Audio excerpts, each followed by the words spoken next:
Hello, and welcome to Beyond episode 582, brought to you by IGNPR. My name is Jonathon Dornbush. I'm your host. Wow. This week, joined by Lucy O'Brien. Is this like your bedroom voice? No, this is a new my thing, NPR voice. I'm also joined by Brian Altano. Brap, thanks for having me. And Max Scoville. Man, they turn the cameras off. This turns into some real ASMR stuff very quickly. The audience wanted it, so I'm happy to deliver. All right. Lucy, if that were my bedroom voice, I would be single for the rest of my life. Yeah, I wasn't going to say anything because I didn't want to be rude. But No, I appreciate that. For those who are wondering what we're doing here, this is Beyond, IGN's weekly PlayStation podcast. If you are just learning, welcome. We are now an audio-only show, so you can get us on all your usual audio platforms that you may have been listening to us before. iTunes, Spotify, Pandora, Google Play, Google Podcasts, whatever they use now. Zune is also, if you watch Guardians of the Real Galaxy. Player, SoundCloud. Just any wave player that you have. QuickTime. Yeah. Ooh, yeah, you can listen to us on QuickTime. Winamp. It really whips the llama's ass. Ooh.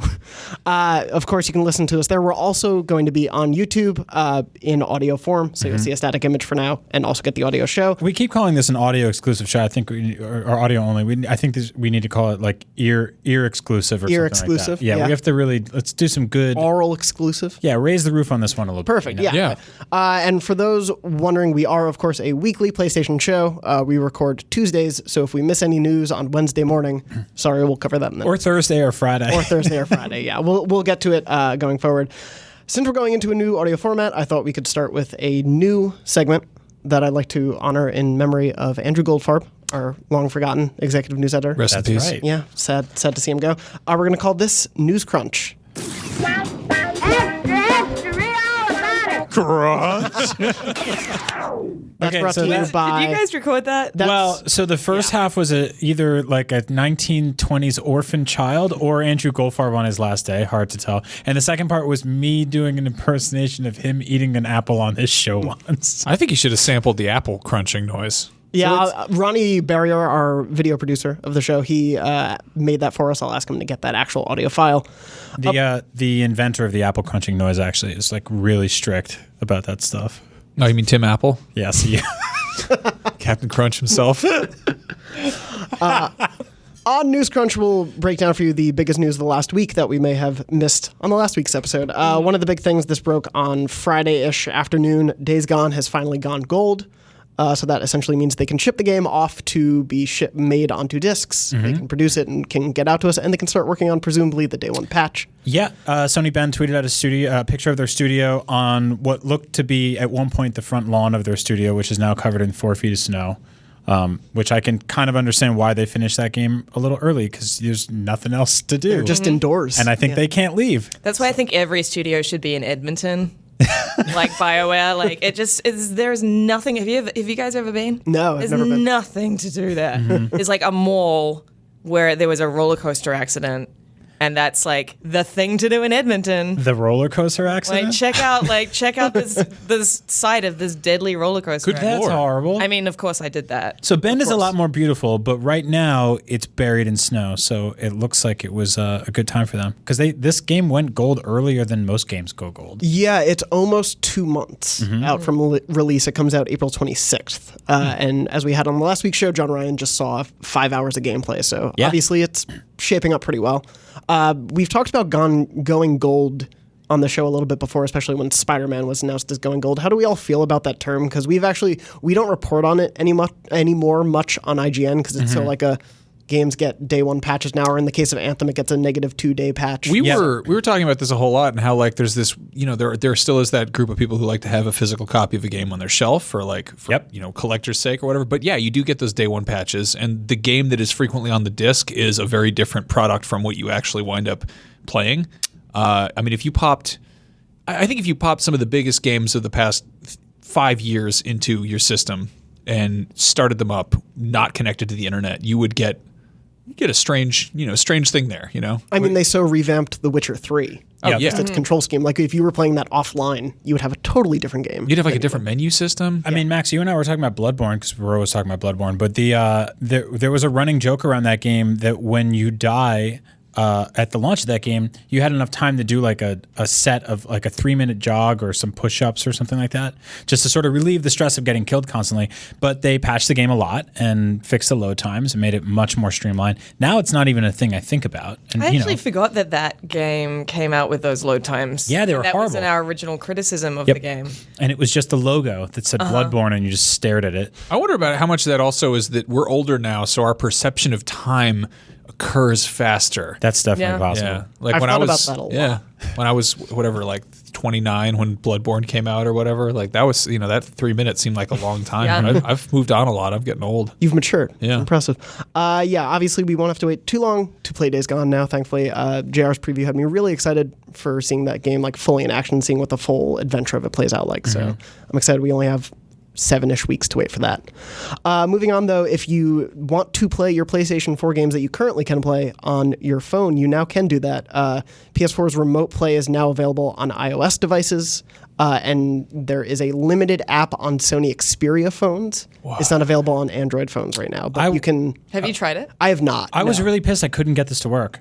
Oh, really? Yeah, I'm I downloaded surprised. the app and I tried to sync it and everything. And just for the novelty of it, it's called the Remote Play app Yeah, or it's called something the like Remote that? Play app. And it's a very... It's not the PS4 second screen app, is it? No, No. it's different. It's like a sort of a new thing. And it's... They have like 7 apps. Yeah, it's very bare bones. Right now, it just says start and connect. And it gives you like a 8-digit or 7-digit PIN code that you put in. And it just wouldn't connect for me, which is kind of a bummer. I was thinking about like the practical uses of it, and I don't think I would play video games with it, but it would be cool to sort of like buy a game, download it, realize I don't have enough room on my PS4, and then do storage management from my phone. Yeah. Yeah. So that's kind of interesting. I mean, just the idea of like poking around inside the OS of your console when it's at home. That's the only practical thing I can use. Yeah. I can I think actually uploading think of. uploading saves to a cloud would be really handy. Yeah, just yeah. save management and that sort of thing. Because your phone does everything else. Yeah, I do want to see like a speed run of somebody playing a really hard video game. Yeah, someone doing Bloodborne Yeah. on their iPhone. I could try to play some Bloodborne next week if you want to do that. That'd be great. Yeah. We so it's all touch controls. We were talking about this when they announced it. For me, it feels like it makes sense for the kids who are already playing Fortnite on their phones at school or whatever. Like they just now, if they want to do it through their PSN profile, they can do it that way, or they can even play Apex Legends now. Will you be great at Apex Legends? Probably not, but you can still play it at school during lunch if you want. That seems like the most obvious. I mean, you could probably play like turn-based stuff pretty easily. Yeah. I could finally finish Persona 5. So when this feature first launched on Mac and PC a few years ago, I played a round of Battlefront in New Jersey on my MacBook Pro, and it was like a slideshow, but it was still like fun that I could even get in there. Totally. Because I was like, I'm windowing into my PS4 in California from the opposite side of the country, and that was kind of cool. But it's not really there yet. But yeah, for very simple things and tasks like that, I think it's a good look. Yeah, and there are already games like obviously something less pressure filled like The Witness on PlayStation Plus this month. Like that's already ported to iPhones and everything, so you could probably pretty easily play that. What if you had a controller? Does it? So it works with third-party controllers. You can't connect a DualShock to it. Right, but if you had one of those like weird clamshell phone controllers, I think some of those, there are some like third-party PlayStation 4 controllers that like via Bluetooth will connect to your phone and work with it. So weird. yeah, that could be awesome. Yeah. Like that, I can see a lot of practical applications, especially if you travel a lot. You don't need to look around your PS4. Yeah, or if they finally roll out like 5G and suddenly the phone internet is super fast. Yes. Yeah. Future arrives. I think it's more of a beta thing to me in my mind right now, especially with we're seeing Microsoft expand their streaming platform so much with Project xCloud. Yep. And seeing all these companies just try to be on as many platforms as possible, this feels more like future-proofing than PS4 games on your phone. That's what you really want to do right now. But I'm curious to see how that evolves and how Remote Play evolves, especially with the new gen coming. To wrap up News Crunch, though, we, just before recording the show, figured we should mention Gearbox teased essentially a Borderlands 3 announcement at PAX East. They have a big show, main stage show, March 28th. They were teasing never-before-seen reveals, and they've been talking about Borderlands 3 in some form or another for years now.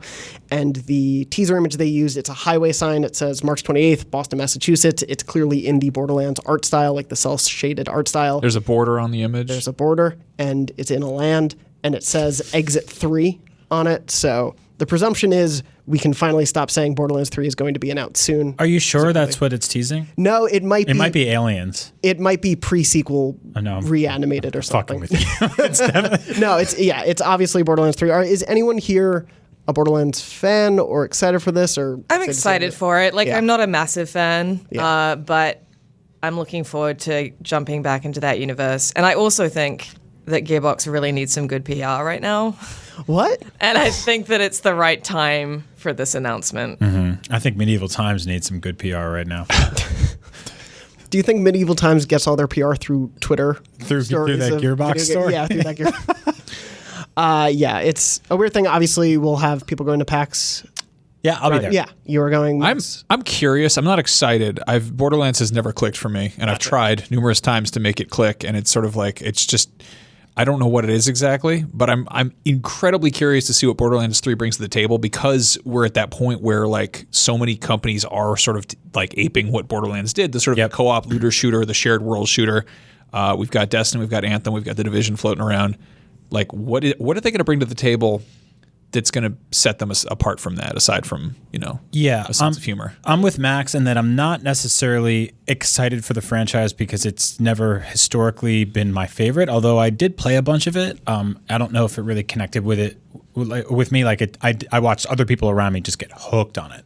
But I'm more fascinated in like what happens to a video game franchise that is dormant for a decade and then returns, especially knowing what's happened to that studio up and down, left and right for the last 10 years. I'm fascinated to see how it looks, how it plays, what's new, what's different, if they're even going to attempt to compete with the modernized looter shooters or just like stick to classic Borderlands stuff. That's all that is fascinating to me as somebody who loves the industry. We're in such a totally different landscape than when Borderlands 2 originally released, and just the proliferation of Battle Royale games alone in the last year and a half. Like, will they try to lean into that? Is it just going to be 4 people playing together still in the same world? Like, who knows how they'll lean into it? Yeah, I've talked about this on the show before, but there's so many things in the video game industry that you at one point thought would just be mainstays forever that just disappeared. You know, like if Valve said, "Hey, we have Left 4 Dead 3.5, 4, whatever it is coming tomorrow," I'd be just as interested because so much has changed since that happened, and it was also at one point a known quantity and something that you would think we would get a sequel every 2 years, and then it just stopped. So yeah, we'll see. I think there's also that effect where something becomes so imitated that everyone gets sort of sick of it, but then when the sort of original returns, it's nice to see. Like, I think Doom and Mortal Kombat are perfect examples of that, where like the most recent versions of those games have been so sort of true to the original, while like shaking the formula up just enough that they feel modern, but like, really defining what that experience is. Yep. And like with Borderlands, like, I don't know, like, are they going to do a battle royale? Are they going to do a shared world shooter? Are they going to do a hero shooter? Because like, how long has this game been in development? How many iterations has it gone through? Is this going to be like? What if it comes out? It's like an Overwatch clone. Yeah, I mean, they did Battleborn, so maybe they're hoping. Did they learn their lesson or no? We'll find out on March 28th. Yeah, it's interesting, especially with 2K. They have this and BioShock along those lines of like long dormant franchises that at least the IGN audience I know like consistently asks, and anytime there's a like morsel of information, they're like, oh my God, I need to know what's happening with these franchises. So we'll be curious to see if this actually happens and we actually see this game being real. That has been our first News Crunch. Thank you all for joining us. I'm having too much fun with the soundboard. Anyway, moving on. The kid is so weird. He's like a weird. Yeah, it's a weird. I don't know where that kid's They all from. had that same voice back then. Yeah. Old timey kids. I think if their voices got too deep, they immediately had to become adults. Yeah. It was like a law. That's how it worked. So you could say a child Put to forever. work. It's like Peter Pan laws. They were in black and white anyway, so they didn't know the difference. Moving on, I want to talk a little bit about what we're playing this week. I myself have not been playing a ton. I've been more like getting into some comic books, board games, so I want to hear from you guys what you've been playing the most. I'm just going to give a little shout out to a game I played a couple of weeks ago, but I was under embargo for a while. The Sinking City. Yes. Which is that Lovecraftian detective game. It looks cool. I don't know if you guys have seen any of the trailers. I've been keeping an eye on that, actually. It looks really interesting. I played a couple of hours. The devs came in and showed me it, and I love the Lovecraftian worlds. Like, I love the moodiness of those kind of like seaside areas with grizzled fishermen and like old bars with old men singing and everyone's grumpy and going insane. Like it's a really cool world and although the game didn't really shake up the formula too much, like I've seen it does the whole the kind of rewind mechanic that you've seen in a lot of other games when piecing together a crime scene, like, oh, I can actually see what's going on. Right. I've got like foresight, or I think this is called recognition. But it's cool, and I love the world. It's very cohesive. I liked the enemies a lot. Like they sort of present the enemies in kind of like broad daylight, so the enemies are like twisted monsters and stuff, like figments of the detective's imagination as he goes slowly insane. But they're just sort of there, and it kind of reminded me of Silent Hill. Yeah, when you're just walking down a street in Silent Hill, and it's just like, oh, there's like this completely twisted like mannequin thing walking towards me in broad daylight. It's that kind of uncanny thing that was introduced in Night of the Living Dead when you first see that zombie like shambling down the grassy knoll in broad daylight. It's really weird. That's like my favorite kind of horror. Yeah. Where it's almost like this is a normal. It's like looking at security camera footage. Exactly. Where it's creepy because it's so sort of front and center, not because of something jumping out or something being obscured. It's why Mr. X was so scary in Resident Evil 2. But yeah, I just wanted to acknowledge it. Like I only played a couple of hours, and it's coming out in June sometime. Look at my preview to get the exact date because I don't remember off the top of my head.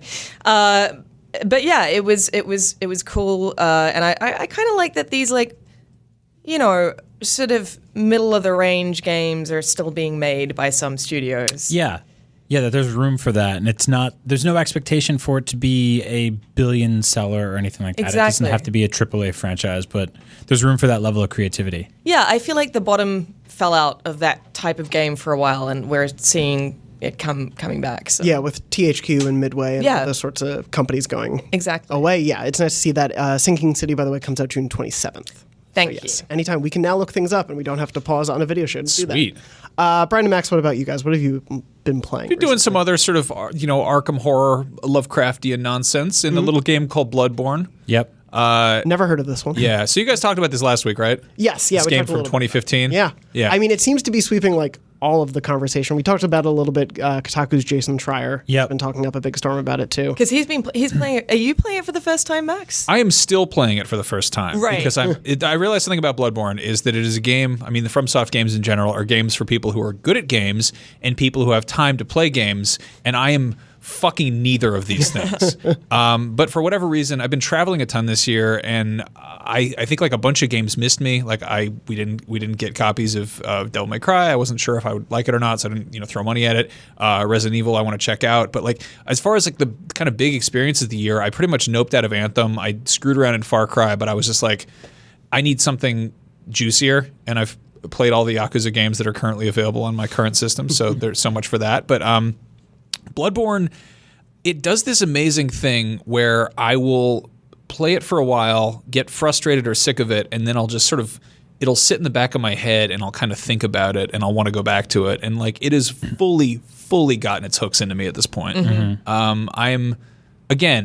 I suck at this game. I'm attempting to get good, and it's infuriating when I'm like, I'm enjoying this game, and people are like, just, I don't know, condescending about it, because I'm like, I don't know what you want. Like, fucking get married, buy a house, fuckers, pieces of shit. I'm so bad at the game. I am just in the Forbidden Forest right now, or the Forbidden Woods or whatever. I've encountered the snake men.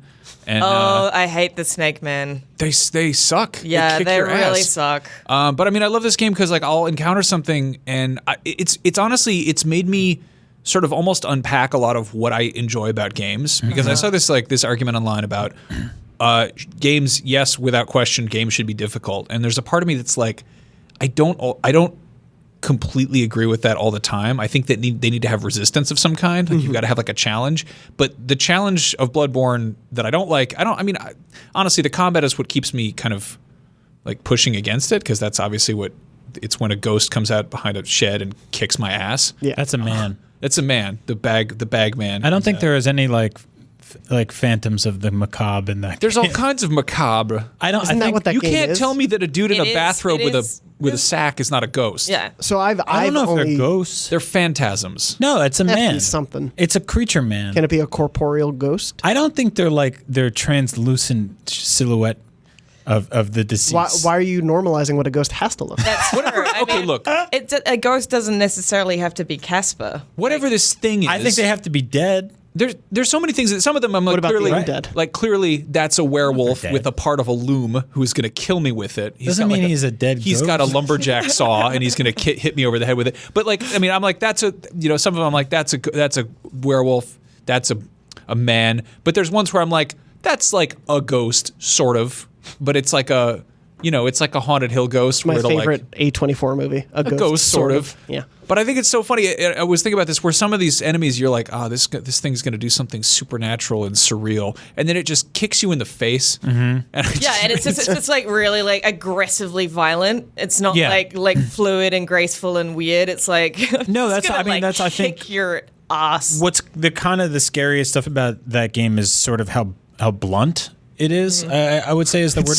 It's so horrifying. It is about smacking these disgusting wet wolf people with like heavy objects and bludgeoning them and beating them. Like people come up and they slash at you and they hit you with big wooden shovels and shields and like I'm replaying it now too, and I think that now I'm starting to realize this is not just something that like I play because I love it. I play this game on like a sort of seasonal, cyclical level. Like this, it feels like once a year around this time, there's a haunt that occurs in my brain. This time around specifically, and I shouted him out last week, but Jason Schreier, I think he fell into the game for the first time a few months ago. And so there's been a big conversation about it again. Sekiro Shadows Die Twice comes out very soon. So I think we're all doing like sort of just like a, From software refresher. Yeah, a little like pre-workout stretch or whatever it is. I just want to add, I haven't played it since it came out, so it's been a while. But I just want to say, Max, that I so agree with you how it sits in your brain. I think the thing is with Bloodborne is that its world is so fully realized that you feel like you do feel like an intruder in it. Like you don't feel like so many games you feel like are molded around you as a protagonist. Yep. In Bloodborne, it's not like that at all. You feel like you've just stumbled across this place that happens to exist. You're a hunter. Yeah. I mean, by the nature of your profession or ideology, whatever it is, you have invaded a place to murder the flora and fauna, and that is like that is very separate from being like save the world. It's like you're just kind of there. I'm sure the lore gets deeper than that, but you're kind of there to just like murder things. What I love about it is it has this margin. It has like a margin of success by accident. Like it's got the same sort of wiggle room for being a complete idiot at the game and still managing to like luck your way into things. You can flail through that game and finish it. Right. And I say this as someone who finished it. Well, you give me hope and you make me believe in myself. Yes, you can do it. But no, I mean it's the same thing that I loved about Hotline Miami, which is another incredibly punishingly difficult game, but you can still sort of be like, I'm going to try that again. I want to get out there and do this thing again and see what happens. Yep. But in the case of like Bloodborne, I looked it up. When I started this game was last year when it was on PlayStation Plus. Right. It was that was March, right? That was January. Was it that early? We did a thing on Up at Noon about using Bloodborne to kick my depression's ass. It is totally my seasonal depression game. I've been getting up at like 5:45 every morning and sitting down with a cup of coffee and putting on my like seasonal depression mood light and then playing Bloodborne, which, by the way, having like a light shining in your face while you're playing that game is part of the reason I'm so bad at it, I think, because phantasms will come and I can't see them because it's dark. But I'm playing the game this time with some new parameters. I've decided to like go in with like a different build and a different weapon because I've finished the game 3 or 4 times now. So I was like, it's got to feel fresh. It's got to feel new. You've also gone in with a totally different. Yeah. So my newest thing, and I think a lot of people should try this, if you want to make Bloodborne really difficult, is have a baby. Yeah. Because Bloodborne doesn't let you pause, and babies don't care about Bloodborne. And so it's called Blood Newborn. Yeah, my daughter is fully crawling everywhere now, and she's like crawling up on me. She's basically standing up. And I was on Bloodstarved Beast. I had no joke. This is like that classic Bloodborne tale or any From Software game where he had literally 1 shred of health left. And it was like one of those things. And obviously that game is gambler's luck, risk reward, where you go, I could back up and heal, Or I could be greedy and I could strike one more time. And in that time, he, bites your head off or spits acid down your neck. And that's when you scream. Yes. Like yes. I have not, it's like a guttural scream, of just raw fury and desperation when that happens. And you put the controller down and you walk away, and for sometimes you never come back, and other times you come back in a month or a year. This time I came back 3 or 4 more times, died 4 more times, and was like, I'm going to try this again another day. I'm not ready for this right now, but I will return. And what I love about that game is that I play it a little bit differently every time I go in there. Mm-hmm. I upgrade different stats. I try different routes. I, sort of speed run or go through different directions to fight different bosses in different orders. There's so much there in lieu of having varying difficulties and all that. Very sort of basic video game tropey stuff. There are so many ways to play that game differently to keep it fresh every single I think that's what I mean by the margin of failure is a game like, I don't know, Ghosts and Goblins is a fine example, or Castlevania is that's a game about memorizing enemy patterns and knowing where things are and really just getting the timing down right. But I feel like it's too narrow and it's really almost a rhythm game. Yeah. And this is what I don't like about straight platformers. I like it when there's a little bit of sort of kind of back and forth, and Bloodborne has that just to an insane degree where I'm there's and there'll be an enemy that I've run past a million times, and for whatever reason I step slightly towards him and then I am at half my health, which is infuriating, but better luck next time, I guess. Mm-hmm. But I've been doing this thing where I'll get to, I'll just kind of put my feelers out and try to explore a new area and gradually kind of pave way, and then every time I unlock a new gate or a new ladder or an elevator or whatever, or find a lantern for fast travel, it's this incredible sense of reward and victory, which is the thing that I think keep a lot of people coming back to it. They're all better at the game. It's also I love that we're playing through this at the same time, because there's this very third grade style lunchroom conversations happening between us where it feels like being a little kid again, where you'll tell me about stuff you found and I'll tell you about stuff I found, and it all sounds like lies. Yeah. But it's oh, did you know you can if you go behind the farmer's shed, there's a gem that you can use to put into your whip, and it makes you and you're wow, really cool. I felt that way when I played it back in the day, because we were all talking about the secrets, and someone was like, you just need to go out to this area and get this music box, and when you have the music box, then you can defeat Father Gascoigne and all this sort of stuff. And I loved that sense of but I just want to give a shout out while we're talking about Bloodborne to Gibbs Raynock. He's an amazing artist. And he does these incredible Bloodborne Souls artworks. Look him up on Twitter. His handle is @Crowsmack.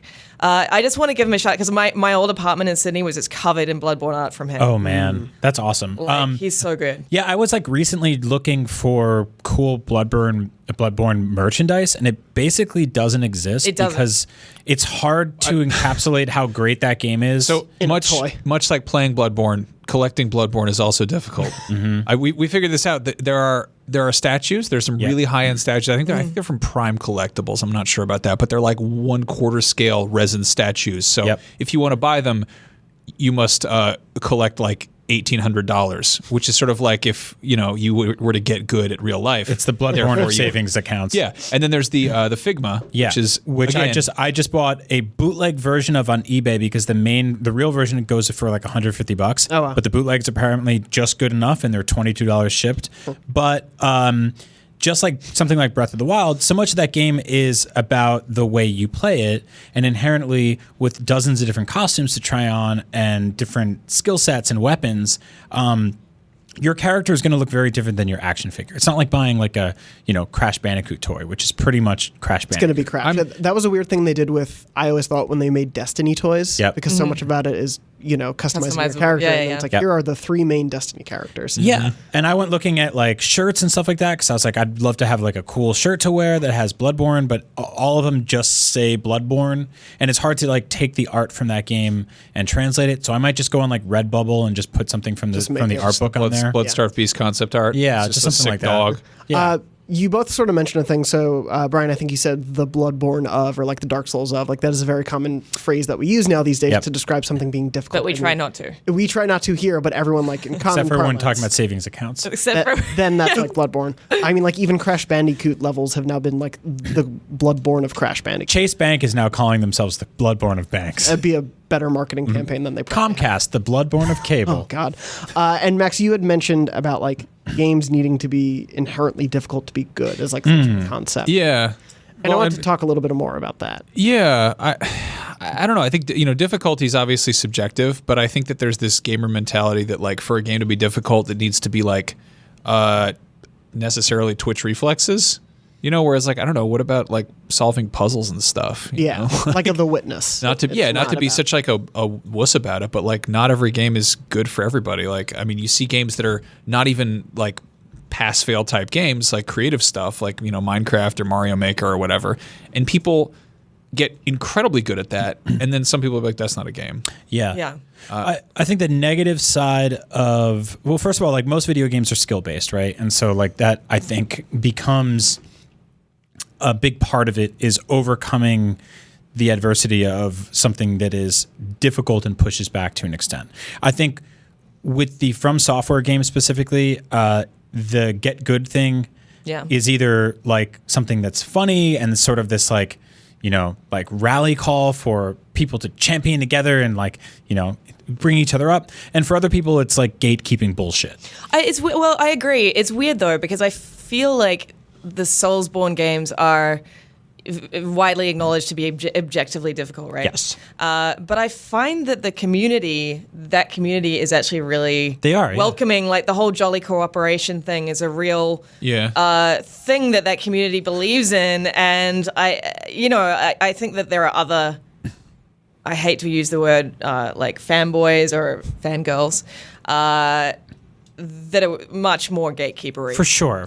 I think too also what that community is not so subtly trying to let you know is that overcoming adversity in a game like that and defeating a boss is one of the greatest feelings in the history of video games. It really is. It's like almost as good as sex. It really is. Yeah. And they don't want, I think they don't want. I said almost. Yeah. They don't want to rob you of that. Yeah. And so I think that's that risk reward that we talked about. That's a big part of it, is because it's difficult, but not insurmountable, and somewhat achievable. That if you do actually defeat the Bloodstarved Beast or whatever it is that you're fighting, the feeling is fucking awesome. Yeah. And there's really nothing like it. I feel like fighting the bosses, I panic. I completely get frazzled and I'm like, I don't know what the hell I'm doing here. And the only way I got past the Bloodstarved Beast was by summoning. I think they are specifically designed to make you shit yourself. Yeah. Like scream. They scream at you. No, they spit blood and the music comes up. Yeah. But I straight up panic, and I've always panicked, and it's one of those things that makes me suck at video games. And it's like, to me, it's sort of like those are the bosses in Bloodborne are sort of the midterms, and it's almost like the day-to-day stuff is sort of what I find more rewarding. Like opening a gate in that game is like where I get really pumped, where I'm like, it's that sense of exploration versus like direct combat and challenge, which is interesting. Like, I don't know, like it's navigating something. It feels more akin to like learning a route through a neighborhood than it does. Like obviously, I'm gonna go kick these monsters' asses. Like that's the point of it. But no, it's weird how most doors in video games are just like, it just says locked, but in Bloodborne it's like locked. And it just means you can get around to the other side and open it up, and then it just makes the rest of your game easier. This gate is closed by a device. What do you mean a device? Stop being so obtuse. A narrative device? I think, there's a time and place for games like Bloodborne and Dark Souls. Like, I think that I love that they exist. I love that they're hard. I don't want to see From Software like simplify their games, because I think that so many people play them because they're hard, because there is that sense of reward when you defeat, a boss. But as a blanket rule that all games should be difficult, like I think that's insane, because games they're apples and oranges. Like sort of video games now are so complex and so different. There's so many variables. There are so many different kinds. And like, Gone Home was a game that we all loved. I mean, I know that a lot of our community didn't necessarily feel the same way, but that's not a game that needed to be difficult. Like that is a game of Would I put like 6 locks on the attic? yeah, like Florence, for example. That's another a brilliant iOS game, sort of telling the story of a relationship that sort of dissolves and it's heartbreaking and it's still a game, but it's not difficult. No, yeah, It's emotionally difficult. It's emotionally harrowing for sure. But yeah, I think that video games should be difficult as a really old-fashioned mentality. Yeah. I mean, what's weird about it is that it's the same mentality that comic books are less valid than regular books because they have less words. Yeah. And it's like that's such an outmoded concept, and it's weird because I feel like the sort of the respect for comics and graphic novels is totally that's obviously if games want to be taken seriously as art, they would probably try to buddy up with more contemporary mediums like that. But I mean, it's weird because I don't know. There's some in the case of Bloodborne, going back to this, I am playing this game like I read books that I really want to read, but I'm having a hard time with, where I'm chipping away at it slowly, and it's taking me a while, and occasionally I'll put it down and come back to it. Meanwhile, there's other books that I just burn through, and I'm like, that was cool. Next, yeah, right. Sometimes you have page turners, sometimes you have fucking Ulysses, Well, and I think there's something to be said too for varying difficulty in terms of accessibility for the medium as a whole. If every game were Bloodborne or Dark Souls or Sekiro, it would not be a medium that millions and millions of more people would be playing. Definitely. Yeah. Definitely. Well, we were talking the other day about maybe there should be a 2-year limit on it. When a game gets released, after 2 years, it gets patched, assuming the studio is still there, and it gets a bunch of quality of life options, and you get the chance to run through it. That said, in this specific scenario, we would be robbing Max of the fear he gets every time he... Every morning at 5:45. Every morning where he shits himself. My morning to the snake shitting people hours, on the floor. It's my morning shitting hour. My daily ablutions. It's weird. I think I've talked about this where I wanted to get into Alien Isolation, but again, having this goddamn xenomorph traipsing around after me. That is a stressful game. Right. Yeah. And there are PC mods that make it so that big stupid house cat leaves you the F alone. And I was like, that's something I would enjoy. I'd like to explore these levels and really just appreciate that the world building. Yeah. And instead of that, we just got a video series on IGN of Alien Isolation, basically adapted into a web series, like a machinima, which I have no interest in, because the thing I want is the interactive exploration. I want to see this place. I want to go able to poke around in it. I just don't want to have a thing killing me while I'm in a locker breathing. You don't want to feel like you're punished for that curiosity. Yeah, and I don't know. That's an odd thing. I think interactivity is more important for a game than difficulty, and I think it's easy to conflate the two. Is it fun to walk around a haunted house with the lights on? I mean, in the case of Alien, I think if we contextualize it, in the case of Alien Isolation, I would like to explore that area without the alien, because the world building was so good. They put so much effort to make it exactly that era, right? Technology and everything like that, and it's very true to Ridley Scott's original.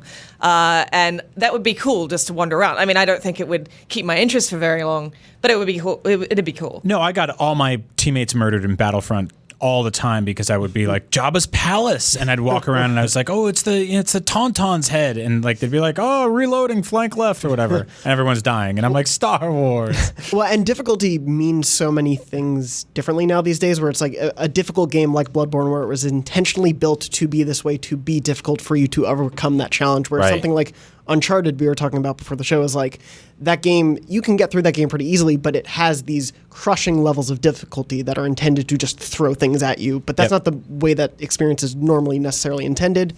And then, like you were sort of alluding to, Brian, you have older experiences that are now difficult surely by age. Yeah. But we are in a medium that can update these things and remake and remaster and do all that. Well, it's funny because I don't know, the idea of playing an Uncharted game on crushing difficulty sounds completely unappealing to me. But it's also, it feels at odds with that game as a narrative experience. Right. While I'm soaking in character development, I don't want to be dying over and over and over and over and over. Yeah, do you want to watch one of the Indiana Jones movies, but every 20 minutes somebody's going to pop up and punch you in the face? Well, maybe on your 5th time watching Indiana Jones. Yeah, I can see that. You know, to keep it fresh. I think if like that was the base 4D experience. If crushing was the base difficulty of Uncharted 4, then yeah, bad game design. I don't think it works for that franchise at all. But as an option for people on their 4th or 5th playthrough who are like going for trophies and are just like they've mastered that game front to back and they want something new and original, sure, go for it. But I think for something like Bloodborne, like if you took all the enemies out of that game and just walked through the streets, I think it would defeat the purpose of, or like the sort of the thrill of what that game is. And it makes me think that like if you had the option right now to switch on the easiest difficulty, you would, and you'd fly through that game. I don't know if I would. No, you wouldn't. Really? I don't know know if you would. Yeah, no, that's the thing is the fact that I keep coming back to this like just screaming yeast infection of a game is like kind of a testament to like there's something special there, and it is this weird box like quote. But it also, you know, it's the way that the game is meant to be played, and I played through Resident Evil 2 on just normal difficulty, but there was one boss that really, really got me. Like I think I mentioned this in a couple of episodes ago, where I started with no health. Like I went into it with no health and no ammunition, so I was like really on the back foot, and I just died over and over and over and over. And I was like, oh, I could just switch down the difficulty. You know, I could and just get through it, and because it was like one of the end bosses and just see the end of the game, or I could keep going and play it as it was meant to be played. And I kept going, and it was, you know, I eventually got him down, and it was incredibly like relieving. Like I was sweating, my heart was hammering in my chest. It was an amazing. Was it feeling. better than sex? Yes, it was better than sex because I have terrible sex. No, it was. That's actually not true. Just for anyone out there who's listening to it. You can just talk about. I don't know why Resident I'm digging this hole. No, but some games are meant to be hard. They're meant to be challenging. They're meant to make you sweat and scream and tear your hair up. And again, it comes back to that feeling of euphoria that you have afterwards. And not every game is like that. I mean, I definitely don't want that from an Uncharted.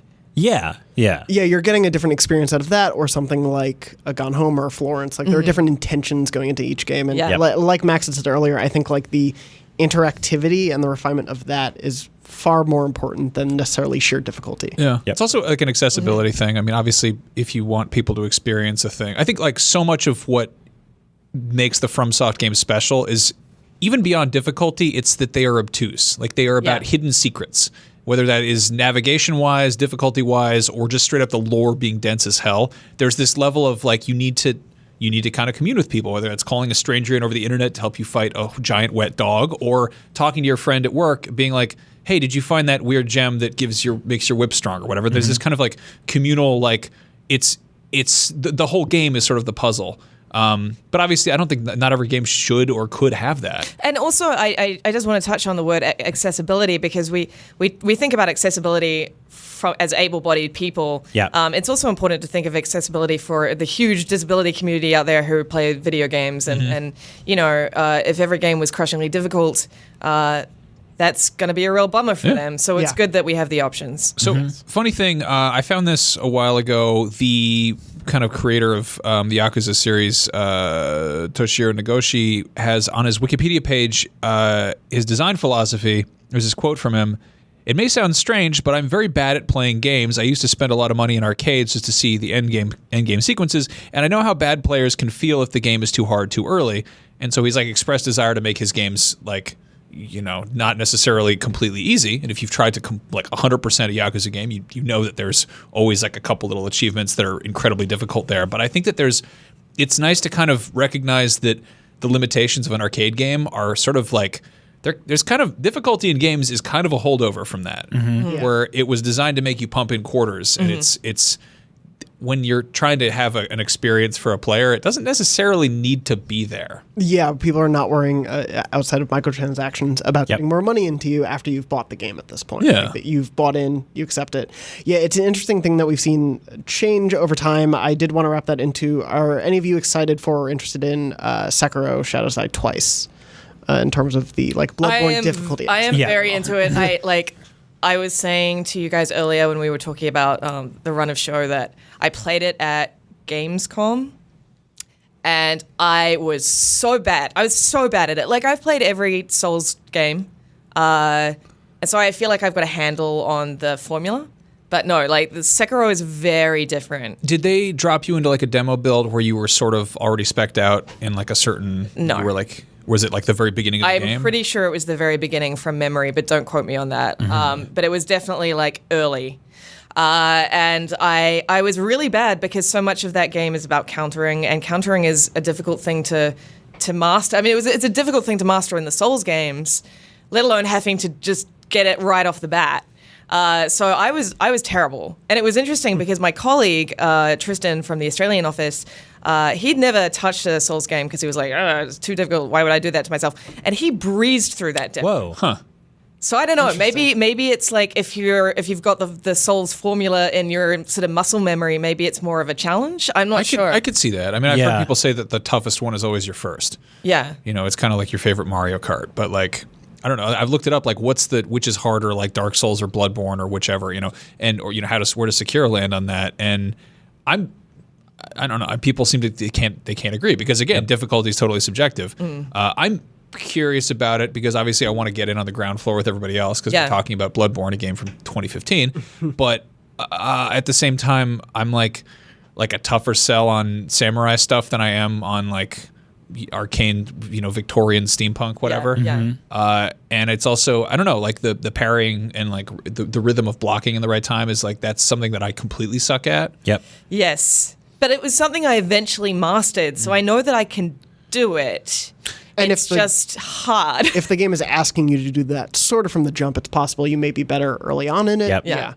Based on the new gameplay trailer that just released this week, which I kind of wish I hadn't seen. That's what I've heard. Yeah. There's a lot of stuff in there that looks like it's going to sort of make me happy as a Bloodborne fan because there's a lot of sort of larger than life, grotesque. Oh, there's a lot of that. Monstrous nonsense to kill with your whip and hand thing. Yeah. So that'll be a good time. Obviously, when people are demoing these kind of games too, they're not really taking time to poke around and explore a whole lot. Like they kind of give you probably a more linear path demo wise.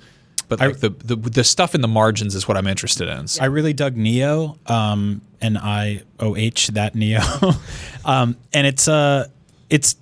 that's sort of like a precursor to something like Sekiro, but it's that I don't want to say that felt more grounded in reality, but a lot of the people you fight in that game are like basic sort of samurai soldier types, and not as many. Some of the bosses get into the sort of big grotesque, you know, weird horror stuff, but this looks a little more over the top, and I'm excited for that. Yeah, I'm curious to see that art style come to life in this game. I've personally never been able to get past most of the initial areas of any From Software game, so I'm excited to try that again and probably fail this time. I think your From Software game is like the story of Kingdom Hearts. Yeah. Like being able to navigate that correctly and understand it and parse what is or isn't fact. And it's fine if other people don't get it. Yeah, I know it. That's hard. That's hard mode. Moving on, wanted to try another new segment on the show we're calling Memory Card, where we're going to run down an older memory for one of us here related to PlayStation. It could be anything about a specific game, a piece of hardware, a specific time in our life.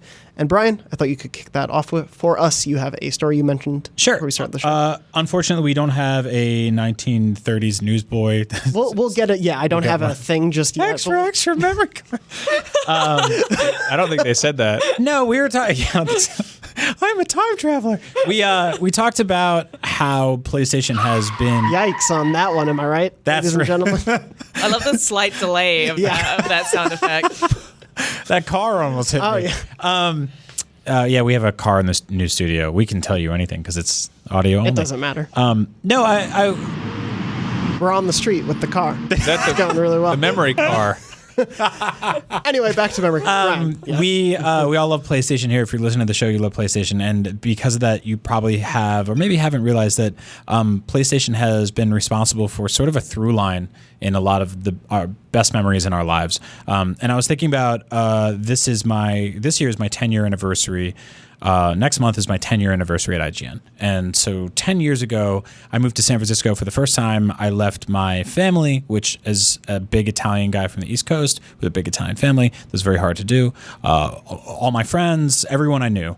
And I moved to California. I mailed all my consoles, which was my PS3 and my Xbox 360 and I believe my Wii at the time, in a cardboard box, and that was a very risky move, by the way. Yeah. And all my clothes in another cardboard box, and then I think like the fourth or fifth cardboard box just had socks and a coffee pot. Stupid move. Coffee pot exploded, got glass all over the socks, and I had to throw out all my socks. I didn't know what I was doing. I never like the moved worst cross-country. jigsaw trap I've ever. It was so dumb.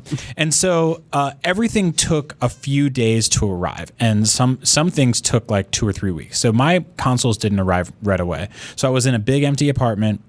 I felt very lonely. I didn't really know anyone in the city. Opposite side of the country from everyone I knew. And my boss at the time, Will Tuttle, said, "Hey, do you have like any video games to play at home?" And I was like, "No, like my roommate and I just got like a 42-inch TV, but we like the cable guy's not here yet, so we have nothing to do." And he was like, "Why don't you we have an extra like office PS3. Take it home."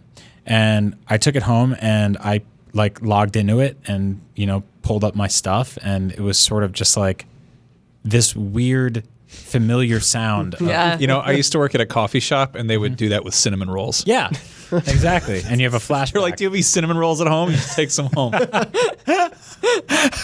And so I went from being like very lonely and very distant from everything I loved to reconnecting with something that had been there for me for a very long time and something that had got me there, and that was PlayStation. And I played a bunch of PS3 games, and they also gave us, I think they gave us like the NHL hockey game that came out that year, which I hadn't played any of those games in a long time. So it was weird, but it just made me realize how important something simple and stupid it can be, like how video game comfort food can be there for you, just like Bloodborne can be there for you when you're seasonally depressed, or like the chimes and stupid alien sounds of a console booting up on the opposite side of the country from where you grew up can make you feel at home. And so, yeah, that's my little PlayStation memory. Do you remember what you were playing? Yeah, I just said hockey? NHL. I'm trying to think what else. I guess The Last Guy. Yeah, I was like, what? This was like 2009? Yeah. I was like, what the that? Yeah. Uncharted those 2. were called minis then. probably a God of War game. Yeah. Yeah. God of War 3 maybe. That checks out. Yeah, I had dreams of From Software games and The One Last day. of Us and stuff like that. Yeah. Yeah, I remember like Heavy Rain was one of the first big games that I was around for that I was at IGN and everybody was talking about at the same time. But yeah, it was really cool to sort of step into that era and be like, here we are. Thank you. That's awesome. And Yeah. eventually my clothes showed up. So Finally, did my at some PS3. And you got new socks. And now, like a rich man, I have 2 PlayStation 3s. No, I brought the other one back to Did you get a new coffee pot? Or? Yeah. I forgot one of those. What if I just duct taped Just it? never- I just drank duct tape coffee for a couple years. That's why I am the way I am. Well, Brian, thank you so much for sharing that with us. Thank you. If you listening at home have a memory you'd like to share with us on memory card, you can write into beyond@ign.com, put memory card in the subject line so we know what it's about, and we will maybe read it on the show in a future episode. Moving on, we'll end the show with Rapid Fire. Questions from this segment come from the Facebook group for Beyond. That's facebook.com/groups/podcastbeyond. You can either put in questions there. I drop a topic sort of thing in each week, or you can write into beyond@ign.com, put rapid fire in the subject line, and we'll know whether to ask them here. We're going to start off with Josiah Byler. He asked, what do you think the likelihood of Xbox Game Pass being brought to PlayStation like it's being rumored to come to Nintendo Switches? Not going to happen. Absolutely not. I just want, we haven't talked about the like weird Nintendo Switch Xbox thing too much here, but I did want to bring that up in this case. There's no chance these two companies chance. would work like that. I think there's 2. I think the thing is with Switch and Xbox is that there's a couple of things connecting them already. Notably, Rare is a developer that they have both worked with exclusively for years. They're also, Microsoft owns Minecraft, and Minecraft came to Wii U and Switch with a massive Nintendo exclusive connection there, an entire Mario world basically. There's like a weird history of idle animations of like characters like Banjo-Kazooie, like pulling out a DS or a Game Boy. There also isn't a ton of crossover in terms of AAA third-party games because of the way the Switch is spec'd out. And so I think there's room for one to work with the other. On PlayStation and Xbox, nothing like that. Yeah. They're way too close. I think they would rather fight for scraps over like little exclusive DLCs and drops until the day they're dead. Yes. Than work with each other in any collaborative capacity. I think it's more likely we start seeing something like a PlayStation Plus like library. That would be the equivalent of Game Pass. A Game Pass, yeah. Where you're just like, you sign up for this and you get access to these things, which is honestly, considering how long PlayStation Plus has been around, and it's not really an issue if you've had it for a while, like I imagine we have. But if you're just jumping on, it's like, and you're like, what's my first month going to be? Oh, it's a game I already played and 2 games I don't want to play. Yeah. And it's kind of like, what are your other options there? And it's PlayStation Now, I guess. I've said this before, but everyone should be actively trying to steal Game Pass at this point, or the entire concept of it.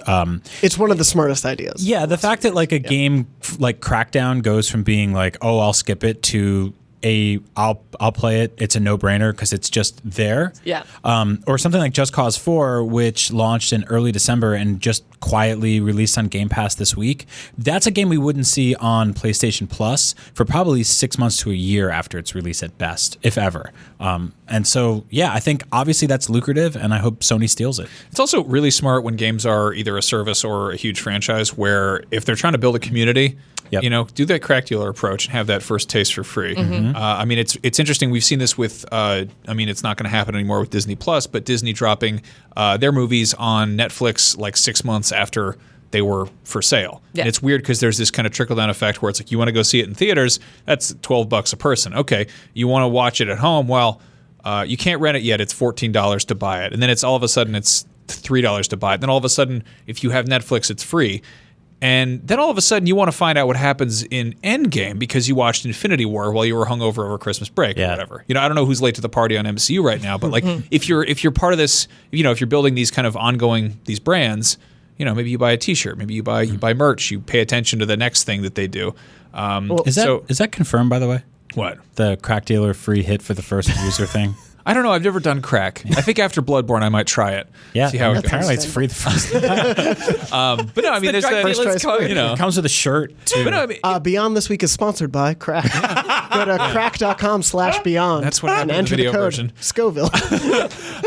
But no, like I mean, with games, they just had For Honor up there, and you look at For Honor, there's like a ton of cosmetic microtransactions and stuff like that, and it's kind of an interesting way of breathing some life into a game that did have a price of admission that was like a boxed game that you paid $60 for or whatever when it came out, that isn't quite turning it free to play, but it's like free to play this month. Yeah. Yep. Yeah. So I don't know. Yeah. Yeah, I think it would be such a smart thing, especially as we're going to a new generation. Say, obviously, a game like Horizon Zero Dawn sold 10 million copies, like it sold well, but say that was available on a PlayStation Game Pass, and everyone who bought a PS5 could play that right before the next Horizon comes out. It would be such a smart marketing move. The Frozen Wilds is still $20. Yes. Yeah, you still have to buy I'm probably going to buy the Bloodborne DLC in 3 years when I finish that game. It's always on sale, so you'll be able to find it. Moving on, Yair Donan asks, if you could go all Men in Black, I assume Men in Black, and re-experience a game for the first time, what game would it be? For me, it's Mass Effect 2. That was Yair. Oh, man, probably The Last of Us, to think about stuff in recent memory, because that's a game I've tried to replay a bunch of times, and I just can't,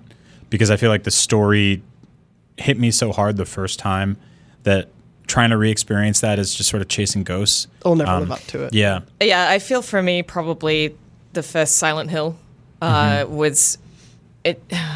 It had an extremely profound effect on me, and I don't know whether it was the age I was but I was just really shaken by that game because I hadn't seen anything like it. I'd come from Resident Evil.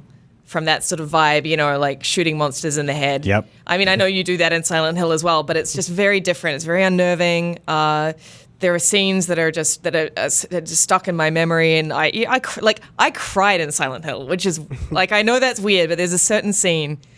Anyway, and yeah, I guess for me it would be that. That was the first thing that popped into my head. Metal Gear Solid 5, hands down. I think about that game probably every day.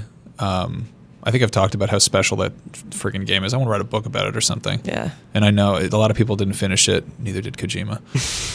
For me, it would be a little bit of a cheat, but I'd like to erase the entire Kingdom Hearts franchise from memory just to see what it would be like to play that first. That's like game wishing for 1,000 wishes. That's it's cheating. I know, but it's just like the idea of coming to that franchise completely new right now. Right.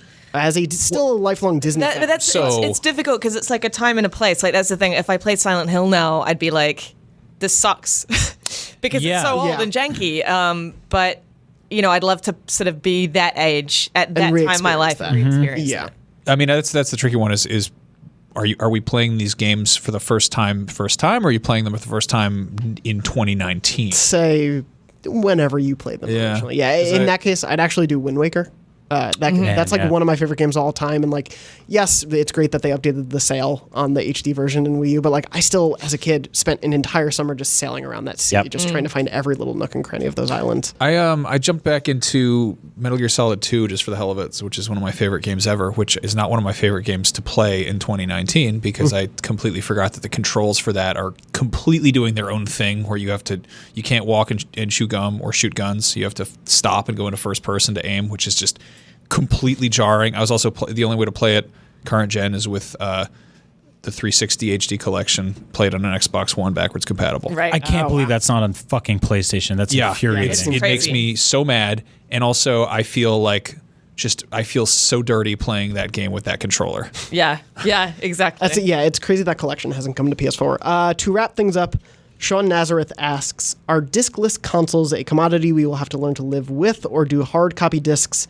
have still enough relevancy to stand the test of time? And obviously, we've had those rumors of a new Xbox coming out this year, possibly that's diskless. We've always seen that as like streaming is the future, all that. Do we think that will happen anytime soon? I think it's like inevitable at some point. It's inevitable, but I don't think it's going to be in the next few years. Yeah. That's my thinking. Too many people still don't have that kind of internet in the world. Yep. Yeah. That's obviously the biggest barrier is that I think that people are more and more willing to go all digital every single day. I think that's happening every single day. I think that we are probably 10 to 15 years away from disc-based games being a boutique-y thing. I think it's like, if you look at something like limited run games right now, which is specifically making physical versions of small indies that will never get physical versions otherwise, I think that will be, programs like that will be by and large the way people get. It's going to be like LPs, like records. Yeah, and so the difference with records is that that is one format across one medium that has existed. You can buy a record from 70 years ago and it'll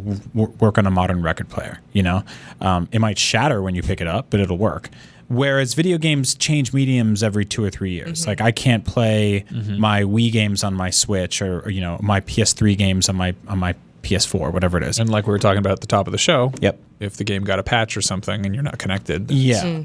And so I think, and this sucks to say this, but I think that people are going to have to relinquish the concept of ownership with video games and start to treat them like rentable experiences, like we treat movies and meals and the laundromat and other things. Like I think it's going to become this moving target. It's already gotten to the point with games like Resident Evil 4 on iPhone where it just stopped working one day on my phone and it will never work again. They'll never update it. There's nothing I can do about that besides buy a phone from 6 OSs ago. And so that sucks because people want to have a thing on their shelves, but I think eventually, especially with disk rot and with games needing updates, that's going to disappear. Luckily, with internet, you have a while, so keep buying up those discs, but that is where we are heading. Yeah, it's interesting. I think we'll don't get shoot there. the messenger. Yeah, like you said originally, Lucy. I think it will be the biggest barrier will be just the proliferation of accessible, good internet throughout the world. Will be one of the biggest changes. Yeah. One last thing I'll add to that: the overwhelming majority of games released nowadays are digital only. Yeah. They do not get physical versions at all. If you look at the PlayStation drop, you look at the store there, 90% of those games will never see a disc release. Yeah. They are just digital games. And so I think the tables have turned on that. Yeah, so. I think we'll see the small boutique things and also the biggest of the big probably for the longest, like the first party games and stuff like that. Thank you all so much for joining me for Beyond episode 582 in this new audio only era. When we're not recording the show, Max, where can people find you online? You can find me on Twitter, Max Scoville, or Instagram, which is also Max Scoville. I've been putting up pictures of my toy collection and my hobbies and my dog. You're very good at making amazing models. I don't know how you do that. Thank you. I do not have a steady hand to do that. Yeah, but it's just a lot of practice building my robots. Brian, where can people find you? You can find me at Agent Bizzle. I'm also on Nintendo Voice Chat every single week. I was on this week's episode of Podcast Unlocked. And Max and I are working on a new IGN show thing. Are we allowed to say what it's called? No, I don't think so. No, we can't talk about it yet. But One day. You'll love it. If you like, great. It's gonna be fun. It's familiar. I'm excited. Yeah. And Lucy, where can people find you? You can find me on Twitter and Instagram at Luce O'Brien. That's LuceObrien. And I am at JM Dornbush on Twitter and Instagram. Remember, Beyond is live every week on Wednesdays, 3 p.m. Pacific currently. We'll see if that time changes. We'll let you know, obviously, in advance. If you have questions or comments or anything about the show, be sure to write into beyond@ign.com, and we'll be able to read those and possibly read them on the show itself. Thank you all so much for listening. And as always, Beyond. Beyond. Beyond. There it is.